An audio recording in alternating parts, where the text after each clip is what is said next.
মরার পরে মাটির কলসি ছাড়া ওগুলো দেয় না কেন? মানুষের কি চালাক বুদ্ধি দেখুন, হাতের আংটিটা খুলে নেয় মরার পরে, ওটা কিন্তু সাথে।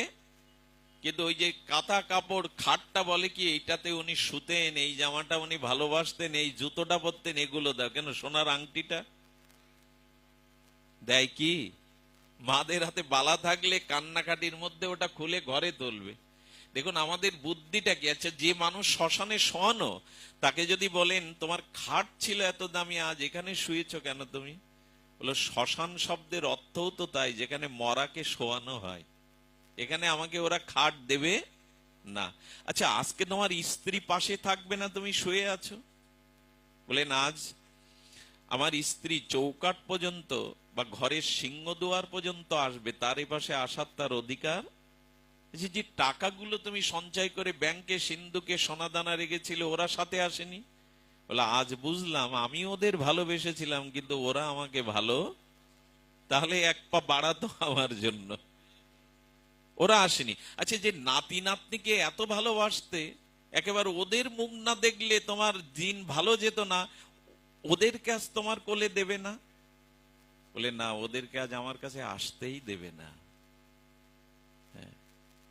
আচ্ছা, তুমি তুমি আজকে এখানে তোমার জন্য আহারের ব্যবস্থা নেই? তোমার যে প্রিয় টিভি, ফ্রিজ, যা কিছু ছিল, আসবাবপত্র, চেয়ার টেবিল, বলে ওগুলো একটাও বের করেনি, তবে মাটির একটা কলসি দিয়েছে, কিন্তু ওটাও ভেঙে ধুয়ে যাবে। কাদের ভালোবাসেন আপনি? যারা আপনাকে ভালোবাসতে পারে না, সেই বাড়ি গাড়ি জমি সম্পত্তি টাকা সোনাকেই ভালোবেসে গেলেন, যারা এক বিন্দু আপনাকে ভালোবাসতে পারে না। এই জন্য রামপ্রসাদ বলেছিলেন, পৃথিবীর কেউ ভালো তো বাসে না, পৃথিবী ভালোবাসিতে জানে না। আর দ্বিতীয় ভালোবাসি আমরা ব্যক্তিকে, স্ত্রী পুত্র পিতা মাতা সজ্জন কুটুম্ব এদেরকে, তাই তো? ব্যক্তির ভালোবাসার মধ্যে তিনটে অভিশাপ আছে। ব্যক্তি ভালোবাসার মধ্যে তিনটি অভিশাপ আছে। ব্যক্তিকে ব্যক্তির প্রতি কর্তব্য করুন, কিন্তু অতিরিক্ত ভালোবাসা ব্যক্তিকে দিলে তিনটি অভিশাপ আপনাকে নিতে হবে। একটু মিলিয়ে নিন মা, কথাগুলো খুব দার্শনিক কথা। তিনটি হলো, ব্যক্তিকে যদি কাউকে ভালোবাসেন, তাহলে সেই ভালোবাসাটা একদিন ভেঙে যাবে, আপনি রক্ষা করতে পারবেন না। মরে যাওয়াটাও মানে বিচ্ছিন্ন হওয়া, তো ধ্বংস তো হবেই, কিন্তু প্রকৃত প্রেম কখনো ধ্বংস হয় না। তাকেই প্রেম ভালোবাসা বলে, যা অনন্তকালেও ধ্বংস হয় না। কিন্তু স্ত্রী পুত্র বন্ধু কুটুম্ব যাদের ভালোবেসেছেন, মরা পর্যন্ত যাওয়া লাগবেন। এর আগে কত মন্ত্র পড়া হয়, যদি দং হৃদয়ং তব তদিদং হৃদয়ং মম। পুরোহিত এসে লাল কাপড় দিয়ে গামছা দিয়ে কত হাত বাঁধে, কত মন্ত্র বলে, 2 বছর পর কোর্টে গিয়ে ডিভোর্স দিয়ে দেয়। জগতে ব্যক্তিকে ভালোবাসলে একদিন সেই ভালোবাসা ধ্বংস হবে। দ্বিতীয় কারণ হলো, ব্যক্তিকে ভালোবাসলে তার কাছ থেকে কোনো না কোনো দিন আপনাকে আঘাত পেতেই হবে। আকাশ থেকে এসে কেউ আপনার জীবনে ব্যথা দেয় না। আজ এই ব্যথা পাওয়ার জন্য কতজন আত্মহত্যারও পথ বেছে নেয় জীবনে, এত বড় মূল্যবান মনুষ্য জীবনটাও শেষ করে দেয়। এই জাগতিক, তুমি এখানে আসো প্রতিদিন, গুরুদেব বলেছেন আর আমাকে দেখা দাও না, আমি না খেয়েই থাকবো, জলও খাবো না। বিকাল গড়িয়ে গেলে দেখলেন গোবিন্দ জলও পাচ্ছে না। আহারে, ভগবান ওর সরলতাকে দেখে মুগ্ধ হয়ে আর সাক্ষাৎ প্রকট লীলাতে এসে তখন বলছেন, তুমি এত অবুঝ কেন? আরে খেয়ে নাও। যখন গোবিন্দকে দেখেছে বললেন, আহা, বলে কি দেখছো আমার দিকে তাকিয়ে, আপাদ মস্তক কি দেখছো? বলে গুরুদেব যে তোমার রূপের বর্ণনা প্রতিদিন পাঠে করে, তার থেকেও যে তুমি বেশি সুন্দর। প্রভু যে বর্ণনা তোমার করে, তুমি তো তার থেকে বেশি সুন্দর। আরে আরে গোপাল, তোমার দিকে তাকালে কারো চোখ যে অন্যদিকে যায় না, আজ আমি বুঝলাম। একটু দাঁড়াও না সামনে। আহা, তোমাকে দেখে আমার এমন হচ্ছে কেন? গুরুদেব শাস্ত্রে যা বলেছে, তুমি তার থেকে কত সুন্দর। বলে সুন্দর দেখবে পরে, দাও তো তুমি কি এনেছো, আমাকে দাও তো, খেতে দাও। নিজে না খেলে তো খাবে না, সারাদিন আমি গল্প শোনাতে বসিনি এখানে। আজও আজও ঘটে, ঘটনাটা বেশি দিন আগের না, খুব বেশি দিন আগের না। সেই সেই কাপড় থেকে খুলে গোবিন্দকে দিচ্ছে। গোবিন্দ আবার ফিরে ফিরে তাকেও দিচ্ছে, দেখো আজ থেকে তুমি আমার বন্ধু, সখা হয়ে গেলে, তুমি আমার নতুন সখা। হ্যাঁ, আজ থেকে কিন্তু সখা হয়ে গেলে। তো খেয়ে দিয়ে বলছেন, দেখো আমার যাওয়ার সময় হয়েছে, তুমি যাও, কালকে আবার দেখা হবে। গুরুদেবের আশ্রমে গিয়ে আসবার সময় বলছেন, গুরুদেব আর দুটো রুটি বেশি দিন, আর দুটো রুটি বেশি দিন। আমার এক বন্ধু আছে, আপনি যার কথা বলেন তার জন্য একটু সবজি আর রুটি বেশি দিন, সে কাল আমার কাছে খেয়েছে। গুরুদেব মহারাজ মনে মনে হেসে বললেন, ও তো পাগল, সরল, ওর মতো কেউ বোকা বানিয়েছে, বোকা বানিয়ে ওর ভাগ নিয়েছে।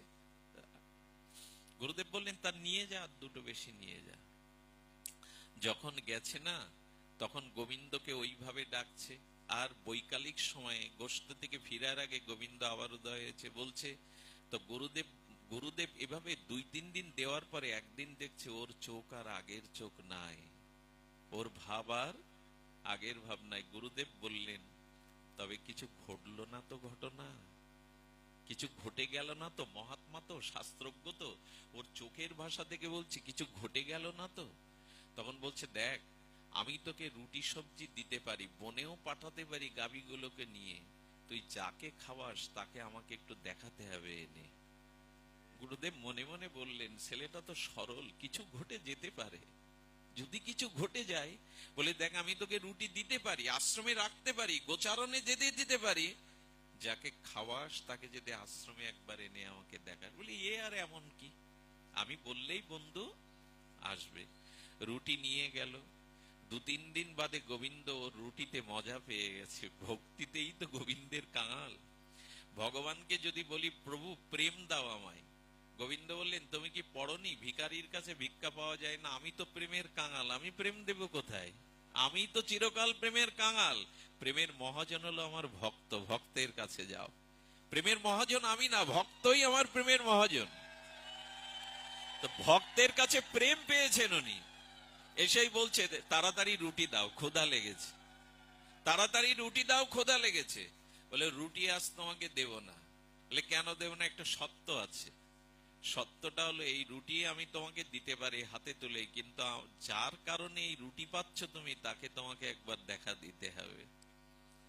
গোবিন্দ বললেন, খুব সোজা পেয়েছো না? হ্যাঁ, তোমাকে সরল বলে কৃপা করে দেখা দিয়েছি বলে জগতের সবাইকে আমাকে দেখা দিতে হবে। হ্যাঁ, খুব সরল পেয়েছো আমায়, যাও, তোমার রুটি প্রয়োজন নেই, আমি তোমার গুরুদেবকে দেখা। কেন পারবে না? কেন পারবে না? বলে, তোমার মতো সরলতা যে তোমার গুরুদেবের নাই। অনেক শাস্ত্র জানে, অনেক জ্ঞানী, অনেক পণ্ডিত, কিন্তু তোমার মতো সরলতা যে ওর মধ্যে নাই। বলে, যাই জানো, শোনো, আমি তো গুরুদেবের জন্যই তোমায় পেয়েছি, গুরুদেবের জন্যই এখানে আসতে পেরেছি। আমার একটা কথা রাখতে হবে, আমাকে একটা কথা রাখতে হবে, তোমাকে গুরুদেবকে দেখা দে। গোবিন্দ বলছেন, আদৌ সম্ভব? ও আমাকে এই জন্মে পাবে না।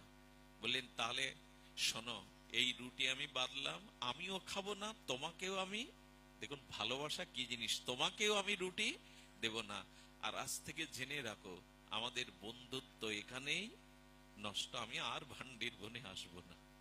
এই বলছে আর গরুগুলো নিয়ে যাচ্ছে, বারবার তাকাচ্ছে। ভগবানের প্রতি একটা আসক্তি এসে গেছে তো, আমি আর আসবো না, তোমার এখানে কোনোদিন আসবো না, আজ থেকে আমাদের বন্ধুত্ব শেষ।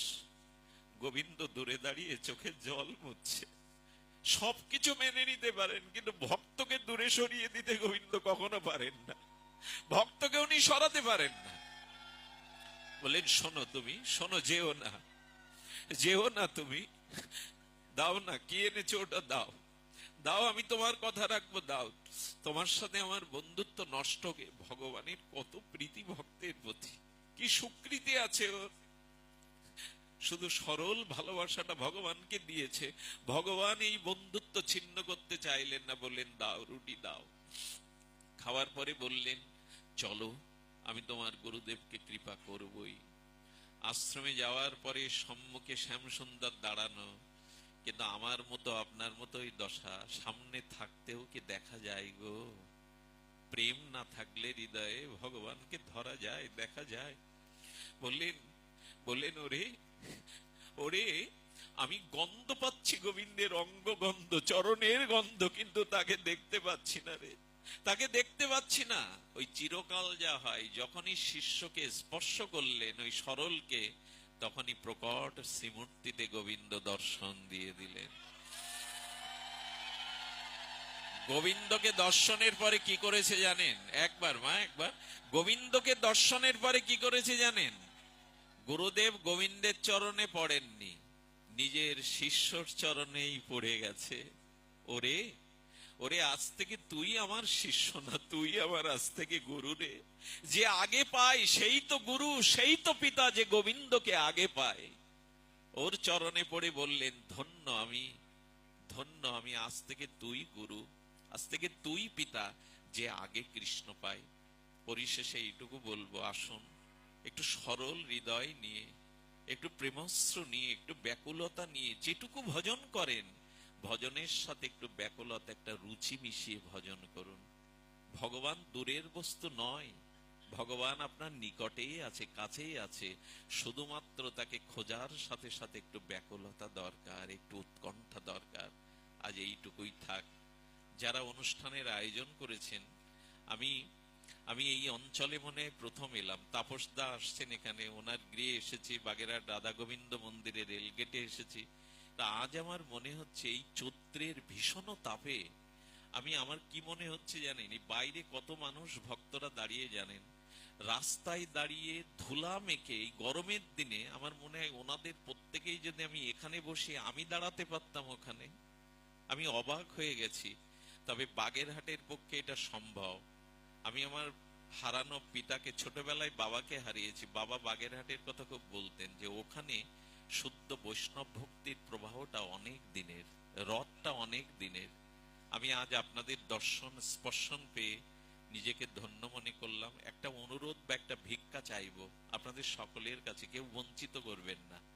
সেই ভিক্ষাটা অন্য কিছু না, বাতাস বইছে তো, বাতাসে আপনাদের পায়ের ধুলো উড়িয়ে আমার মাথায় একটু দিন, যাতে গৌর কথায় আপনাদের মতো সাধু সঙ্গে রুচি হয়, যেন আপনাদের মতো ভক্ত সঙ্গে রুচি হয়। আমার এই বাবাজিকে ধন্যবাদ দেই। বোধাটায় এত পথ গিয়েই অনুষ্ঠানের জন্য তার ব্যাকুলতা ছিল। জয় হোক আপনাদের, জয় হোক এই ভাগবত অনুষ্ঠানের, জয় হোক সকল ভক্তবৃন্দের। জয় শ্রী গুরু প্রেমানন্দে গৌর হরি বল।